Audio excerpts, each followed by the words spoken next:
무엇과도 주님을 바꾸지 않으리. 다른 어떤 은혜 구하지 않으리. 오직 주님만이 내 삶의 도움이시니 주의 얼굴 보기 원합니다. 주님 사랑해요.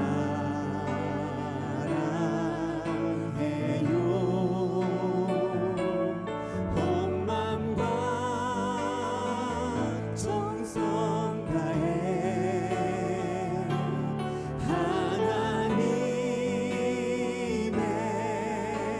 신실한 친구 되기 원합니다. 다시 한번. 나 무엇과도 주님을 바꾸지 않으리. 다른 어떤 은혜 구하지 않으리. 오직 주님만이 내 삶의 도움이시니 주의 얼굴 보기 원합니다. 주님 사랑해요.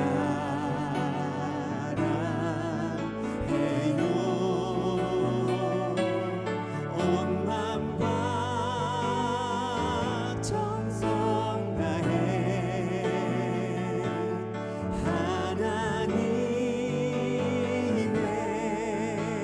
신실한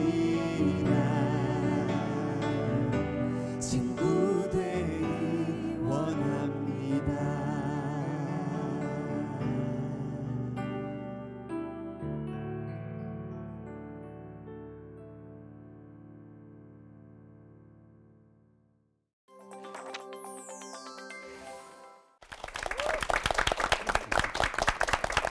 내 삶에 오직 주님, 주님의 얼굴 뵙기를 간절히 소망합니다. 설교로 하나 되는 시간 CBS 올포원 진행을 맡은 아나운서 장주희고요. 자, 오늘 올포원 함께할 주제는 인간의 가장 원초적인 궁금증이면서 또 동시에 성경의 핵심으로 손꼽히는 에덴 동산과 선악과 이야기를 나눠볼까 합니다. 오늘 패널 여러분들이 새로운 얼굴도 보이시고 또 익숙한 분들, 근데 조합이 약간 바뀌어서 오늘 어떤 호흡을 보여주실지 굉장히 기대가 되는데요. 오늘 이 선악과 이야기 안 믿는 분들도 굉장히 관심을 가지면서 그건 왜 그런 거야? 질문도 굉장히 많이 하시는 그런 주제거든요. 근데 왜 이렇게 안 믿는 사람들이 호기심을 보이면서 그렇게 궁금해하는 걸까 좀 저는 그게 궁금해요. 저는 네. 이유를 알 것 같습니다. 네. 특히 남자분들이 궁금해하실 것 같아요. 남자분들, 네. 네. 네. 평생 남자들이 땀 흘려 일해야 되는 이유가 거기서 발생하지 않았나 생각을 하기 때문에 네. 성경에 나와 있으니까 맞겠죠. 네. 그래서 하와는 왜 또 이렇게 선악과를 권했을까, 그렇죠? 네. 근데 네. 또 그 하와가 주긴 했지만 권하긴 그것도 준다고. 권했지만. 네. 아, 권하긴 맞아. 권했지만 네. 네. 근데 또 준다고 하나님 먹지 말라는 걸 바로 받아먹은 아담은 또 좀 그렇잖아요. 네, 참. 미묘한 그 네, 또 굉장한 아담 때문에 또 여자가 이 임신의 고통까지 또 더해진 거잖아요. 네. 아, 그러니까 이때부터네요. 남편과 아내가 왼수가 되기 시작한 게 이때부터네. 네. 최고의 낙원인 에덴 동산에서 최악의 사건이 일어난 거잖아요. 그렇죠? 생각할수록 아이러니하지 않나요, 이수환 형제님? 오늘 새로 갑자기요. 네. 맛없이 그냥 저한테. 네. 모든 걸 몰아가지고 드리는 것 같아요. 그렇죠. 근데 이게 제가 걱정인 거는 막상 네. 하나님이 주신 짝을 만났는데도 네. 가죽옷만 들고 이제 쫓겨난 상황이잖아요. 근데 이래서 뭐 어디 아무 짝이나 이거 뭐 만나겠습니까? 예? 아직 솔로세요? 못 믿으시겠지만 솔로입니다. 네. 오늘 네. 처음 왔는데 아주 난감합니다 지금. 네. 네, 그러게요. 수환 형제님 오늘 처음 오셨는데 네. 그 큰일 아니게 저희가 해결책을 좀 끝까지 잘 찾아보도록 하겠습니다. 네. 네. 자, 에덴 동산과 선악과는 대체 우리와는 또 어떤 관계가 있는 건지 여기까지도 또 궁금한데요. 세 분의 목사님께서 아마 속 시원하게 얘기해 주실 겁니다. 이건호 목사님, 차준희 목사님, 그리고 지영훈 목사님 설교 들어볼 텐데요. 오늘 이건호 목사님께서 시작해 주시겠습니다. 선악과는 무슨 과일하고 비슷하게 생겼을까요? 사과. 복숭아. 그 남자들 여기 요를 영어로 아담스 애플이라고 그래요. 예, 그러나 선악과가 뭐 사과처럼 생겼는지는 천국 가봐야지 확인할 수 있는 거고 이제 오늘 영적인 의미를 우리 목사님들과 같이 나눠보려고 그럽니다. 자, 순서가 어떻게 되죠? 제일 먼저 아담을 창조하셨고 창세기 2장 7절이죠. 그 다음에 에덴 동산을 창설하셨고 그 다음에 생명나무와 선악과 나무를 세우셨고 그 다음에 하나님께서 생명나무 먹되 선악과를 먹으면 정령 죽는다 하는 명령을 아담과의 언약을 만드셨습니다. 이 말은 에덴 동산이라는 정말 완벽한 환경을 이 땅에서 누리려면 하나님의 말씀, 하나님께서 주신 언약의 말씀을 지켜야만 된다고 온 우주의 주인이신 하나님이 우주의 법칙을 정해버리신 거죠. 그래서 인간 아담이 하나님의 말씀을 지킨다면은 에덴이라는 그 아름다움을 누릴 수 있는 그런 복된 창조가 시작됐습니다. 그런데 이 아담이 생명나무를 먹고 그 힘으로 선악과를 그 유혹을 이겨야 될 아담이 그냥 덜컥 뱀에게 유혹을 받아가지고 선악과를 먹어버리죠. 그럼 우리가 다 아는 얘기죠. 그래서 에덴 동산에 살아야 될 아담과 하와가 에덴의 동쪽으로 쫓겨나는 사건이 벌어지죠. 그래서 에덴의 동쪽이라는 영화가 있죠. 네. 제임스 딘이 나온. 네. 그럼 몇 단어로 한번 묘사해 보세요. 알코올 중독, 자살, 시기 질투. 온 세상이 그렇게 되어버렸습니다. 그래서 아담의 후손들이 인간들이 아담을 막 탓하죠. 왜 아담 할아버지는 선악과를 먹어가지고 우리를 이렇게 힘들게 만드냐. 어떤 사람은 하나님도 원망합니다. 아니 에덴 동산에 왜 선악과를 만들어가지고 애초부터 만드셔가지고 만들지 말지. 근데 여러분 아담 야단치지 마세요. 왜냐하면 여러분 아담이 선악과를 먹은 것은 안타까운 일이죠. 선악과 때문에 많은 걸 잃어버렸습니다. 그러나 아담이 선악과를 먹었기 때문에 좋은 일이 일어났어요. 뭐예요? 둘째 아담 예수 그리스도가 오신 겁니다. 아담 때문에 낙원을 잃어버리고 실낙원이라고 그러죠. 많은 걸 잃어버렸지만 둘째 아담 예수가 이 땅에 오셨기 때문에 아담 때문에 손해본 것에 억만 배 이상의 은혜를 우리가 누리게 된 겁니다. 그래서 로마서 5장 17절에 보면은 한 사람의 범죄를 인하여 사망이 그 한 사람으로 말미암아 왕노릇하였은즉 아담의 실수죠. 그러나 이어나오면 더욱 은혜와 의의 선물을 넘치게 받는 자들이 한 분 예수 그리스도로 말미암아 생명 안에서 왕노릇하리로다. 아담 때문에 죄가 들어왔지만은 예수 그리스도 때문에 은혜와 선물이 넘치게 되고 생명이 왕노릇하는 새로운 인생이 우리들에게 열렸다라는 사실입니다. 크리스마스 보세요. 온 세상이 기뻐합니다. 서로 막 이렇게 트리 뭐 만들고 카드 주고받고 예수 믿지 않는 사람들이 크리스마스 선물 주고받고 그러잖아요. 아담이 선악과 안 먹었으면은 성탄절 없어요. 예수가 올 이유가 없습니다. 그래서 어거스틴이라는 신학자는 아담이 선악과를 먹은 죄를 이렇게 표현했어요. 복된 죄. 죄는 죄인데 복된 죄라는 것이죠. 라틴어로 펠릭스 컬파라는 아주 유명한 부활절 때 이렇게 그 초기 기독교에서 많이 선포했던 단어죠. 어거스틴은 하나님은 악의 존재를 아예 허락하지 않는 게 아니고 악에서 선을 이끌어내시는 편이 더 좋다고 판단하신 겁니다. 그래서 에덴 동산에 선악과를 왜 만드셨어? 선악과를 주님이 안 만드는 걸 택한 게 아니라 선악과를 만들어 놓고 비록 아담과 하와가 그걸 따먹을 거라는 걸 미리 아셨겠죠. 그러나 그런 죄와 악에서 예수 그리스도를 보내심으로 인해서 그 악과 죄에서 선한 것을 예수 그리스도 안에서 은혜와 축복을 끌어내시는 편을 택하셨다는 얘기입니다. 그래서 하나님께서 왜 선악과 만들었느냐? 이런 질문은 어리석은 질문이 될 수가 있어요. 맞습니다. 첫째 아담 하와의 실수 때문에 둘째 아담 예수 그리스도가 오셨습니다.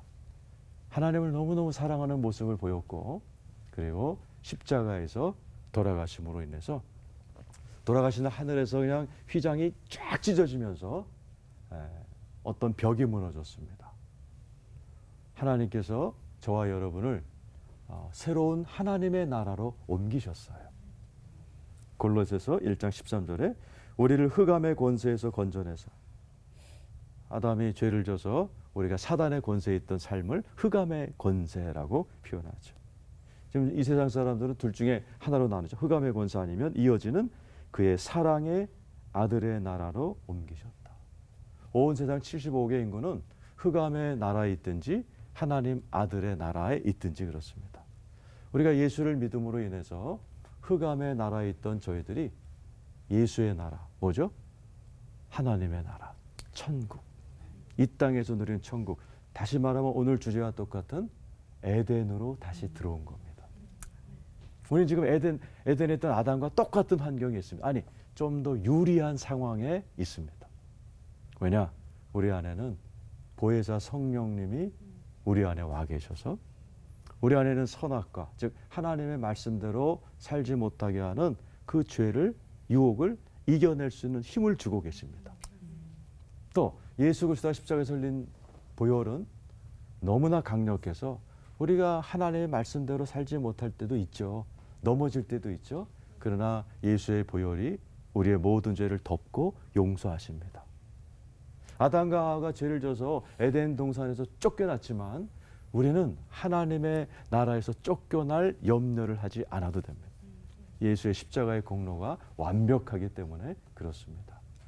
그래서 저와 여러분은 예수 그리스도를 믿고 그 안에서 매일같이 우리 앞에 다가오는 선악과의 유혹, 말씀을 벗어나고 싶은 유혹을 성령의 도움으로, 예수 그리스도의 십자가의 공로로 우리가 이겨나가면서 점점 이 땅에서의 에덴, 이 땅에서의 하나님 나라, 성령 안에서 의와 화평과 사랑의 나라를 이 땅에서도 누리다가 주님 오시는 날 영원한 에덴, 완벽한 에덴, 하나님의 나라로 들어가 영생을 사시는 저와 여러분 되시기를 축원합니다. 아멘. 기도하겠습니다.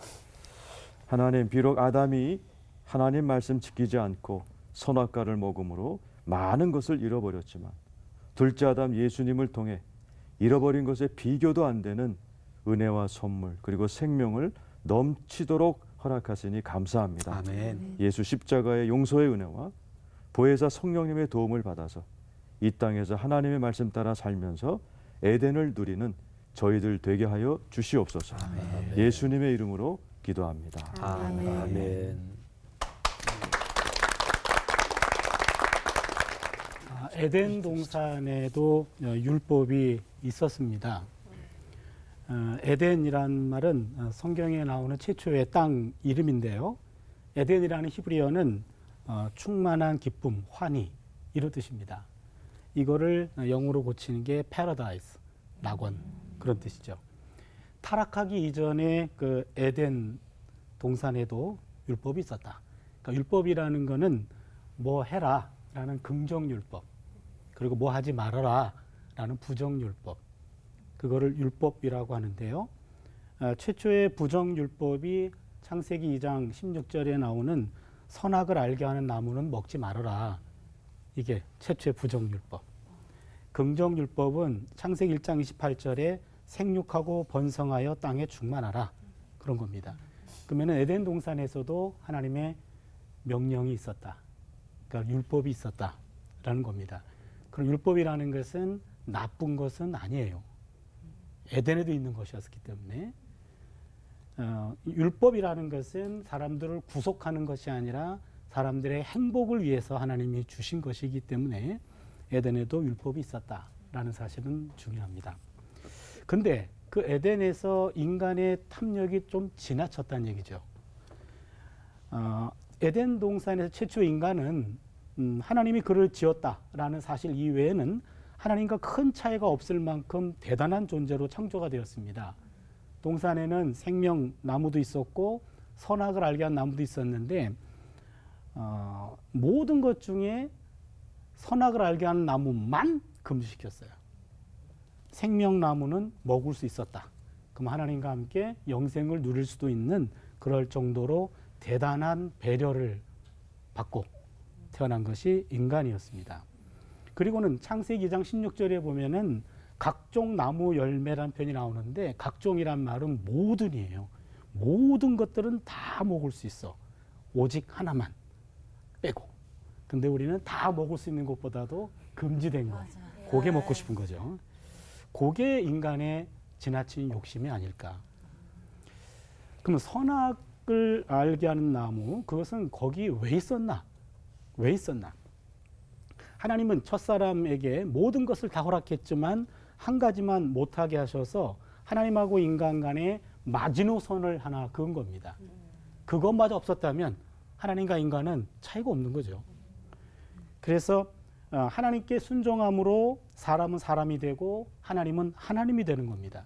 선악을 알게 하는 나무, 그것이 무엇이든 간에 사람은 이를 금지하신 하나님의 말씀에 순종함으로 하나님의 통치권을 인정하고 인간의 제한성을 받아들이는 것. 요 금지 명령은 인간을 속박하기 위한 것도 아니고 하나님과 인간 사이에 있어야 될 사랑의 질서, 그거 하나만 지켜내면 모두가 다 평안하고 모두가 다 행복하다라는 겁니다. 그러면은 선악과하고 자유의지에도 좀 고민해 봐야 되는데요. 하나님은 사람을 로봇으로 만들지 않았습니다.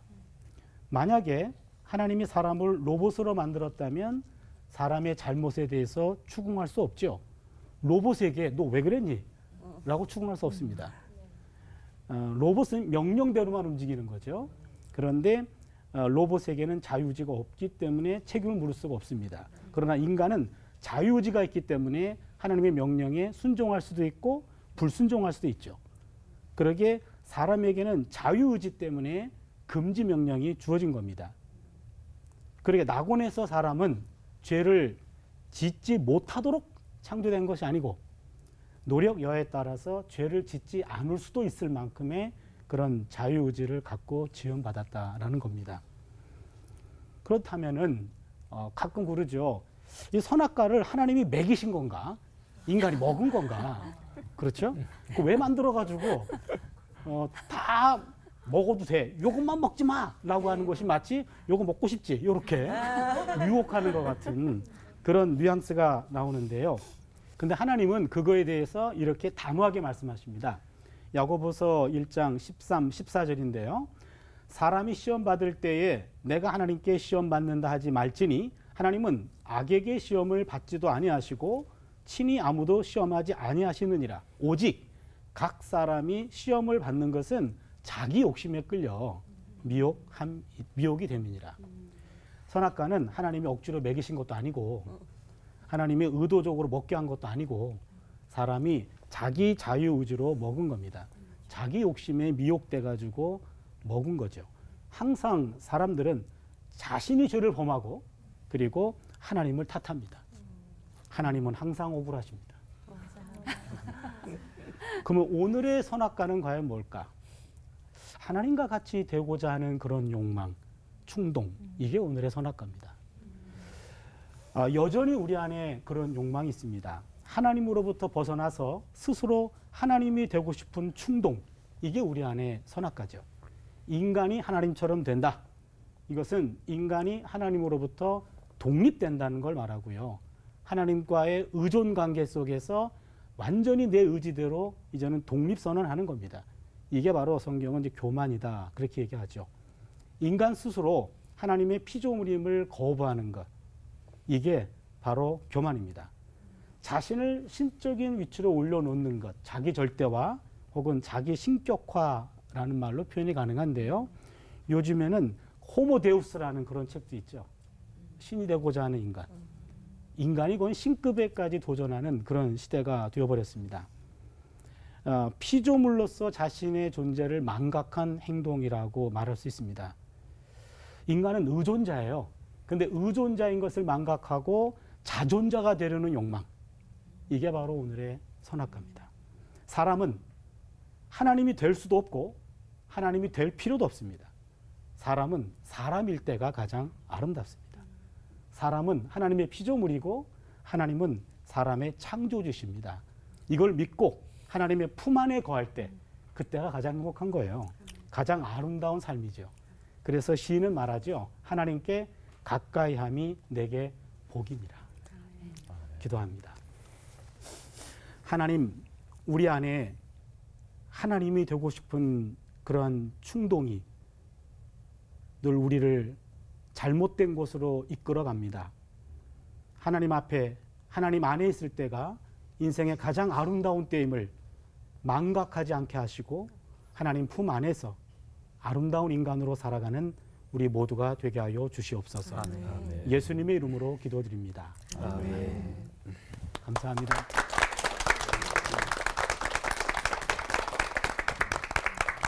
에덴 동산에서 아담과 하와가 쫓겨났죠. 근데 왜 쫓겨났을까? 그거는 뭐 죄지었으니까. 에덴 동산이 참 아름다운 곳이니까 죄인이니까 거기서 못 살고 쫓겨난 거지 이렇게 생각하는데 정확하게 하나님이 왜 쫓아내셨을까? 그게 성경에 아주 기록이 명시적으로 되어 있습니다. 창세기 3장 22절에 보면 보라 이 사람이 선악을 아는 일에 우리 중 하나같이 되었으니 그가 그의 손을 들어 생명나무 열매도 따먹고 영생할까 하노라. 그러니까 생명나무 열매 따먹을까 봐 하나님이 그게 걱정돼서 아담과 하와를 쫓아내신 것입니다. 한 절 건너서 24절에 보면 이같이 하나님이 그 사람을 쫓아내시고 에덴 동산 동쪽에 그룹들과 두루도는 불칼을 두어 생명나무의 길을 지키게 하시니라. 그룹은 이제 영적인 존재들이고요. 그리고 불칼 이거를 두어서 생명나무로 가는 길을 차단시키신 것입니다. 우리 앞서 설교하신 목사님들 설교에서도 나왔지만 죄 짓기 전에는 선악을 알게 하는 나무 좀 이거를 대조를 확실하기 위해서 다르게 표현하면 선악을 알게 하는 지식의 나무 그리고 생명의 나무 그러니까 지식의 나무 생명의 나무 둘 중에서 생명나무 열매는 먹을 수 있었어요. 그는 참으로 사람을 아름답게 하고 영생을 누리게 하는 거죠. 근데 죄 짓고 나서 하나님이 그거 차단시켜야 되겠다. 그게 바로 생명나무의 길입니다. 그런데 성경을 가만히 읽어보면 생명나무의 길이 인류 역사 또는 존재의 흐름 속에 이게 그 강이 계속 이어집니다. 누구나 볼 수 있게 넓게는 아니지만 그게 완벽하게 100% 하나님이 막아놓으신 건 아니고요. 그게 흘러요. 성경 여러 곳에 생명나무 이런 표현이 나오는데 대표적으로 잠언에 있는 말씀을 제가 두 구절만 읽어드리겠습니다. 잠언 3장 18절 지혜는 그 얻은 자에게 생명나무라 지혜를 가진 자는 복되도다. 잠언 11장 30절 의인의 열매는 생명나무라 지혜로운 자는 사람을 얻느니라.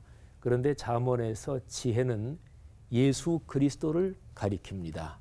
그러니까 지혜는 그것을 얻은 사람에게 생명나무를 얻은 것과 같다. 이러면 하나님이 막아놓으신 에덴 동산의 생명나무가 지혜를 통해서 또 조금 전에 말씀드린 대로 지혜는 오실 메시아 그리스도 예수님을 가리키는 거니까 바로 예수님 글로 해가지고 생명나무의 길이 흐르는 거죠. 우리가 많이 아는 요한복음 14장 6절 예수께서 말씀하신 구절이지요. 내가 곧 길이요 진리요 생명이니 나로 말미암지 않고는 아버지께로 올 자가 없느니라. 예수님 자신은 생명 그 자체이십니다. 그러니까 예수님을 나의 주님으로 고백하고 예수님을 주님으로 모신 사람은 영생을 얻는 거잖아요. 이게 이제 생명나무의 흐름입니다. 아주 감동적인 것은 성경 제일 마지막 책 요한계시록이요. 근데 요한계시록에서도 제일 마지막 장 22장 1절 2절 보면 에덴 동산의 생명나무가 거기에 등장합니다. 제가 먼저 9절을 읽어드리겠습니다.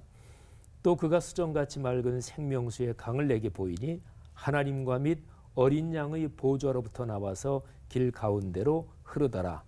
그 다음에 이어지는 9절이요.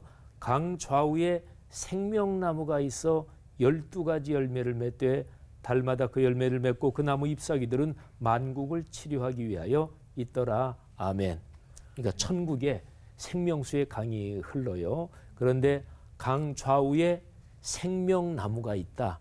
그러면 여러분 생명나무가 한 그루가 아니죠. 굉장히 많다는 얘기잖아요. 강 좌우에. 근데 저는 계시록의 이 말씀을 묵상하면서 이런 생각을 했어요. 창세기에 에덴 동산의 동산 중앙에 있는 생명나무는 단수입니다. 그러니까 하나가 있는 거예요. 그런데 그게 이제 막혔잖아요. 옛날에 어떤 왕자가 살던 또는 공주가 살던 성이 마법으로 닫히고 그리고 오랜 시간이 흘러서 그 성을 아는 사람도 없고 찾는 사람도 없고 온통 나무로 다 뒤덮이고 성문은 녹이 슬고 그런 걸 한번 상상해 보세요. 근데 오랜 시간 후에 어떤 왕자가 예를 들면 공주를 찾으러 드디어 그 성을 발견하고 그리고 그 성문을 여는데 너무 오랫동안 성문은 사용하지 않아서 이게 녹이 슬고 그리고 완전히 이게 꽉 막혀 있는데 어렵사리 그 성문을 여는데 이게 웬일입니까? 성문이 열리는 순간 그 안에서 찬란하고 아름다운 장면이 펼쳐지는 거예요. 생명수의 강이 흐르고 그리고 강 좌우에 생명나무가 수도 없이 많은 거예요. 오랫동안 닫혀있던 그 시간 동안 생명나무가 씨가 떨어지고 또 나고 해서 강 좌우에 쫙 생명나무가 있는 거죠. 여러분, 예수를 믿는 사람은 생명나무의 비밀을 체험하고 누리며 사는 사람입니다. 아멘. 그 근본은 예수 그리스도시지요. 그리스도인은 이 생명나무의 비밀을 이미 맛보고 체험하는 사람이고 이것을 온 세상에 전하는 사람이죠. 우리 그리스도인처럼 멋진 사람이 없는 거죠. 오늘날 이 땅에 살면서 우리 그리스도인이 가진 이 위대한 특권 또는 하나님 자녀의 권세 넉넉하게 누리고 또 다른 사람들에게 이 은혜와 선물을 넉넉하게 나누며 사는 우리 그리스도인이 됐으면 좋겠습니다. 기도하겠습니다. 하나님 은혜를 진심으로 감사합니다. 저 에덴에 생명나무가 있는 그 아름다운 동산, 하나님 이미 예수 그리스도 안에서 우리에게 그 위대한 축복 활짝 열어주신 것 감사합니다. 저 영원한 천국에 생명수의 강 좌우에 무수하게 많은 생명나무 강가에 이를 때까지 이 세상에서 이 아름다운 복 누리며 그리고 특별히 나누며 전하며 살게 하옵소서. 아멘. 예수님 이름으로 감사하며 기도합니다. 아멘.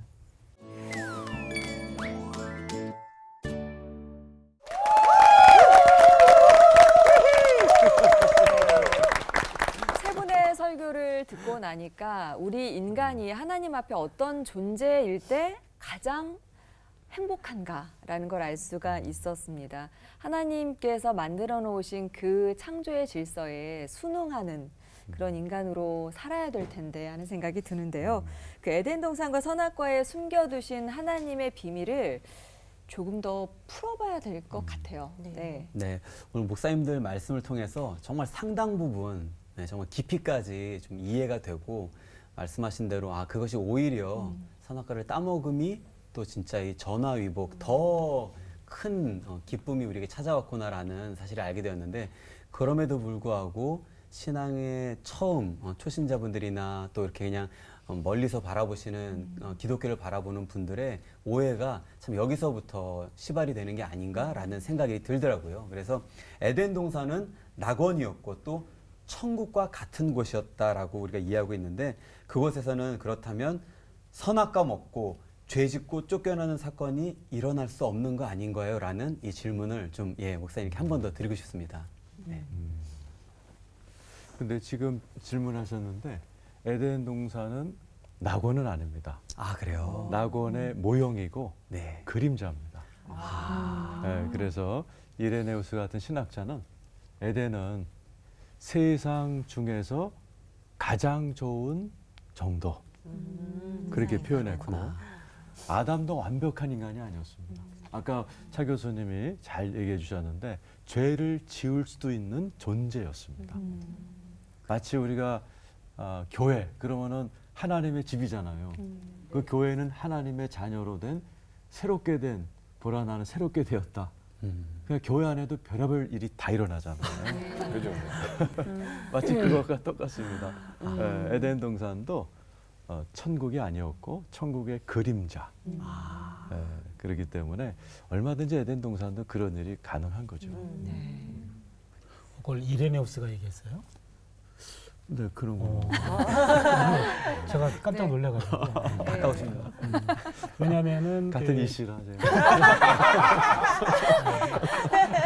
에덴 동산이 아까 정확히 좀 얘기해 주셨는데 저는 그런 신학자도 있었구나를 반가워서 말씀드린 거였어요.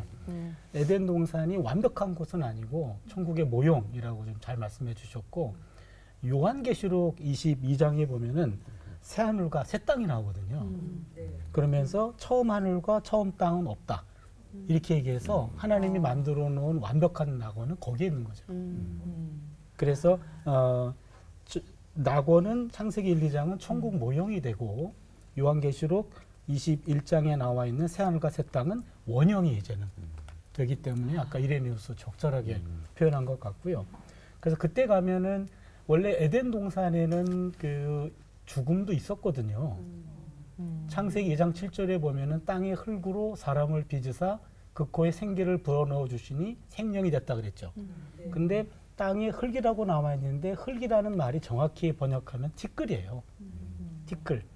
티끌이라는 말은 처음부터 인간은 티끌로 만들어진 존재이기 때문에 창세기 3장 19절에서도 너는 티끌이니까 티끌로 돌아가라. 그러니까 이미 죽음이 피조물은 죽게 돼 있는 그런 세상이죠. 그런데 요한계시록 21장 4절에 보면 다시는 사망이 없겠고 그리고 애통하는 것이나 곡하는 것이나 아픈 것이 다시 있지 않겠다.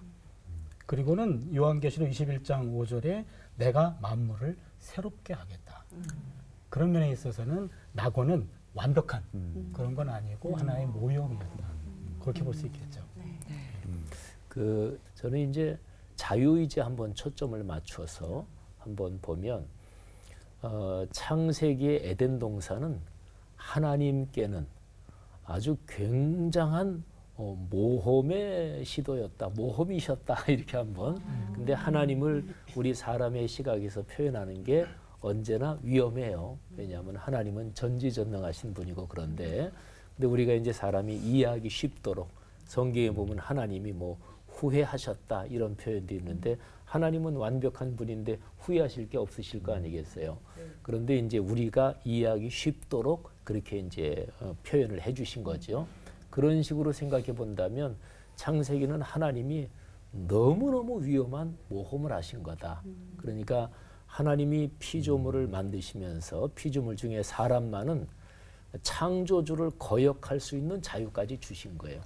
그러니까 하나님의 형상과 모양을 따라 창조하셨다 그러는데 하나님의 형상과 모양이 뭘까? 신학자들이 성경학자들이 여러 가지로 얘기를 해요. 근데 그 제일 핵심에 있는 게 자유의지입니다. 그러니까 자유의지를 가진 존재, 이거는 사람만 그런 거고 말하자면 인격적인 사유 생각의 능력을 그게 이제 하나님의 형상에서 핵심인데 이제 그거를 주신 거지요. 그렇기 때문에 선악과는 사람이 자유의지를 가진 존재다. 그거를 전제를 한 거지요. 전제를 하는 거지요. 그러니까 선악과는 뭐 다시 차준희 교수님 말씀을 빌리면 창조의 주권자가 계시다. 사람은 피조물이다. 그거를 알려주는 어떤 마지노선, 사인 같은 거다. 이제 그런 거죠. 근데 뭐 여전히 답을 못 드리는 문제는 하나님이 그거 왜 도대체 만드셨느냐 이러면 그는 나중에 하나님께 가서 물어보라고.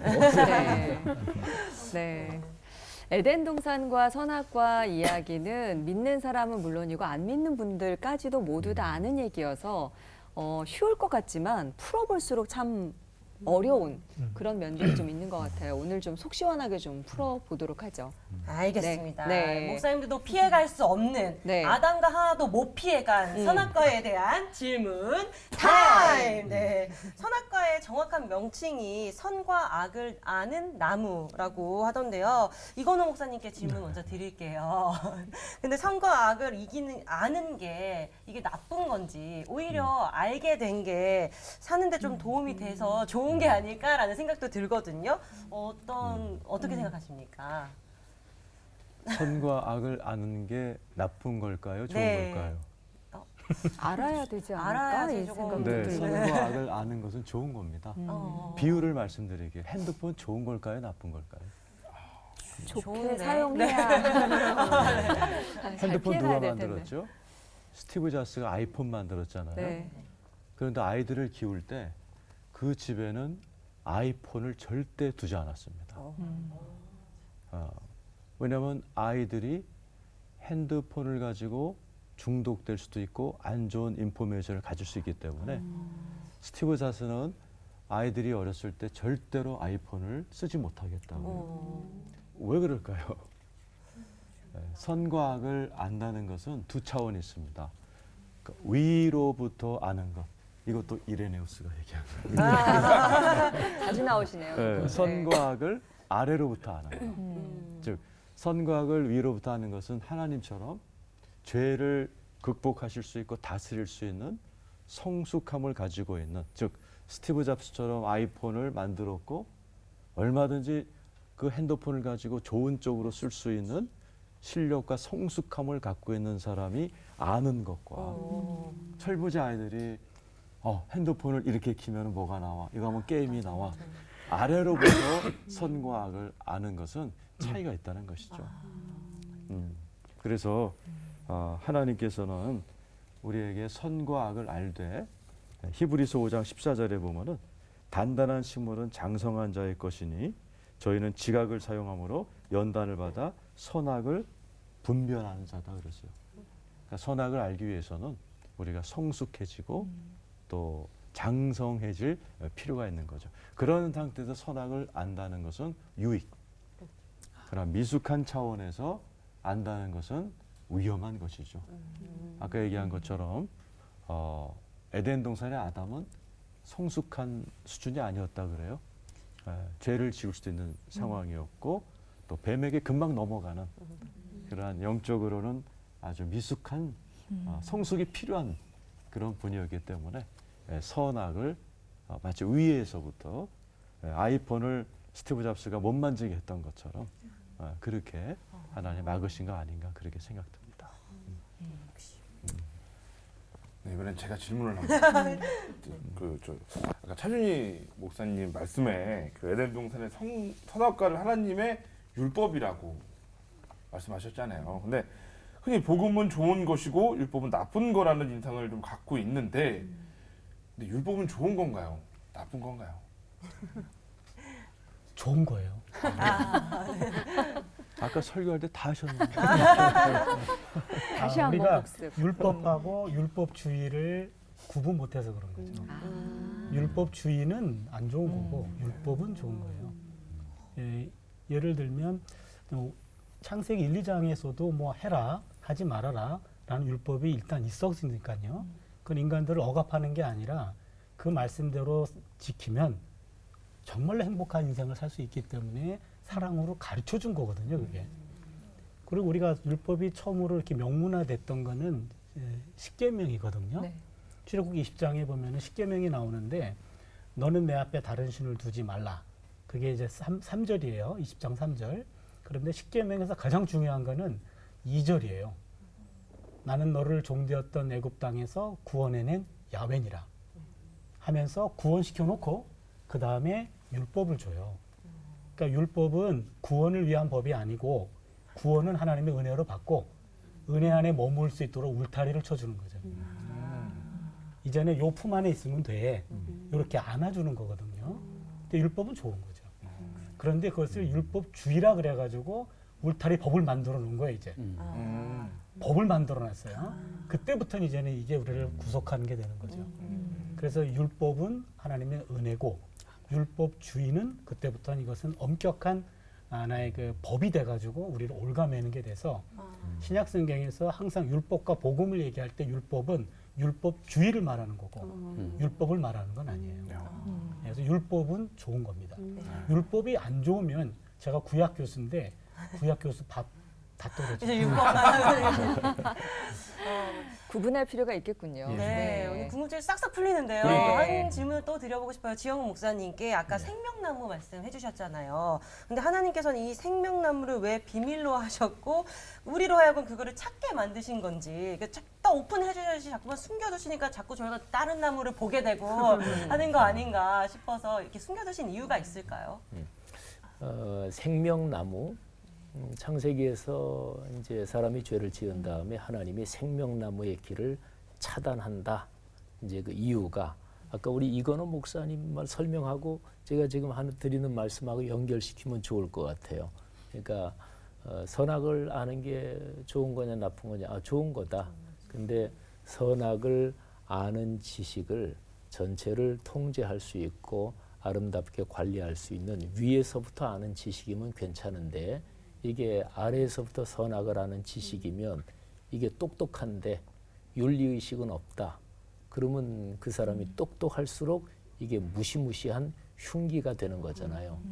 그러니까 생명나무 그거를 비밀로 하시는 것 그것은 예수 그리스도 안에 있는 생명을 제대로 얻어서 그러니까 참 아름답게 누리도록 하시려는 하나님의 배려 아닌가.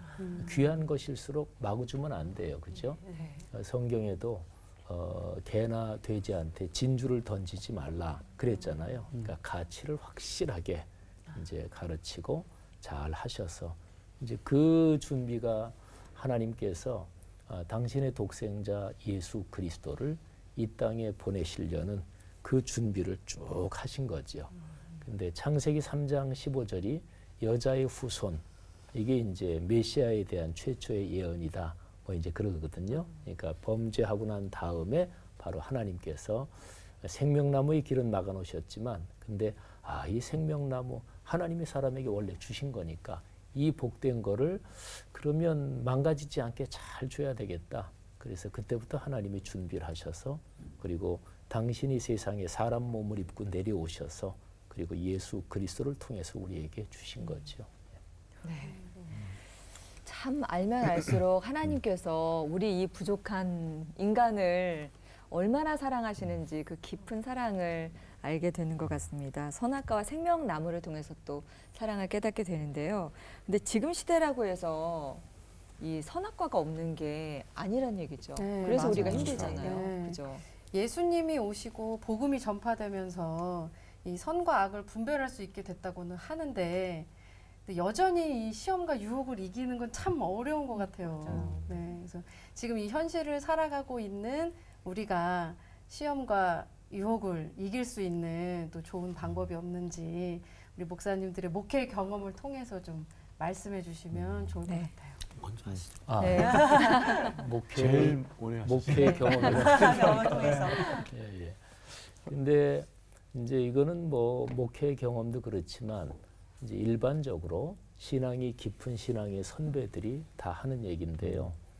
죄와 악은 내가 그놈하고 싸워봐야 되겠다. 그래서 악한 사탄아 나와라 싸우자. 그러니까 그 잠자고 있는 놈 깨울 필요 없거든요. 그러니까 성경에 뭐 이런 표현들 나오잖아요. 또는 사탄을 대적하라, 하나님께 순종하라. 그러면 사탄을 대적하라, 하나님께 순종하라 이거는 똑같은 명령인데 다른 각도에서 얘기하는 거예요. 그러면 사탄을 대적하고 싸우는 게 하나님께 순종하는 거나 똑같은 거예요. 그러니까 하나님께 순종하면 돼요. 그러면 사탄은 자동적으로 이게 대적이 되고 이게 이제 쫓겨가는 거죠. 그러니까 좋은 것만 하면 돼요. 아까 우리 이건호 목사님이 어거스틴 말씀하셨죠. 복된 죄 이거. 근데 어거스틴이라는 우리 기독교 모든 갈래의 대큰 스승이죠. 근데 어거스틴 그분의 가르침에 따르면 악이나 이 악 또는 이런 안 좋은 거 그거는 스스로 존재하는 게 아니지. 그러니까 선의 결핍이 악이다. 뭐 이런 얘기를 했어요. 근데 어쨌든 그러니까 이런 유혹을 이기는 좋은 방법은 좋은 거에 집중해서 그렇게 살면 되는 거죠. 그러면 이쪽은 자동적으로. 그리고 혹시나 이런 게 오면 악한 것, 못된 게 오면 그거는 내가 충분히 그놈하고 씨름해서 이겨야 되겠다. 그럴 필요 없이 아예 삿바도 안 잡는 게 제일 좋습니다. 그러니까 아예 끊어버리는 게 제일 좋고. 그리고 이제 성경에서 한 구절을 말씀드린다면 디모데전서 4장 5절에 하나님의 말씀과 기도로 거룩하여짐이라 이런 표현이 있거든요. 그러니까 죄 또는 악 모든 부정적인 거하고 반대 방향이 거룩해지는 거, 예수님 닮는 거. 베드로후서 1장 4절에 의하면 하나님의 성품, 신성한 성품에 참여하는 거. 이게 이제 거룩해지는 거거든요. 거룩해지는 방법은 하나님의 말씀과 기도로 거룩하여진다. 그러니까 여기에 집중하면 저쪽은 그냥 유혹이나 이쪽은 이제 끊어지는 거고 멀어지는 거고 그렇다고 생각합니다. 사람들은 죄인이잖아요. 그러니까 죄성이 있죠. 그리고 또 연약하잖아요. 연약성도 있고 거기에 또 외부의 사탄의 유혹도 있고 그리고 내 안에 또 탐욕이 발동해요. 요 네 개가 발동하면 다 넘어가거든요. 예, 누구나. 예, 그래서 저 개인적으로는 이 떳떳하지 않다. 이건 조금 하나님이 기뻐할 것 같지 않다라고 할 때는 자기 자신을 믿지 않는 거죠. 난 절대로 안 넘어갈게요. 그 사람 넘어가거든요. 예, 유혹에서 이건 하나님 보시기에 기뻐할 것 같지가 않다라고 할 때는 도망가자. 아까 삿바도 잡지 말라 그랬는데 예, 그렇죠. 역시 상대를 하지 말자. 상대를 하지 말고 도망가고 나를 믿지 말라. 내가 나를 믿는 순간 넘어가거든요. 난 절대로 안 넘어갈게요. 아니요, 넘어가요. 죄인인데, 연약한데, 유혹도 있는데, 탐욕도 있는데. 그래서 나 자신을 믿지 않는 것이 나를 지키는 것이 아닌가. 그런 생각을 해봅니다. 네, 저도 두 분하고 동감입니다. 네. 목사님께서 삿바도 잡지 말라 그랬지. 그 시편 1편 1절 나오죠. 복 있는 사람은 악인의 길을 쫓지 아니하고 죄인의 길에 서지 않고 오만한 자리에 앉지 아니하고 우리가 단호하게 끊을 필요가 있고요. 그리고 오늘 계속 나온 그 에덴 동산에는 선악과도 있었지만 생명나무가 있었잖아요. 생명나무의 은혜, 생명, 생수, 생기, 주님이 주신 은혜를 가지고 네. 선악과의 유혹을 이기는 거, 그것도 한 방법이라고 생각이 듭니다. 아예 우리의 이 그 연약함을 인정하고 그러네요. 곁에 가지 않는 걸로 인정. 네, 인정하겠습니다. 네. 오늘 에덴 동산과 선악과 편에서 주시는 하나님의 진한 사랑과 은혜를 느끼셨을 텐데 정리하면서 이 목사님들께 에덴 동산과 선악과는 나에게 한마디로 땡땡이다. 이렇게 한마디씩 정의를 좀 내려주시면 좋겠습니다. 이 목사님부터. 네.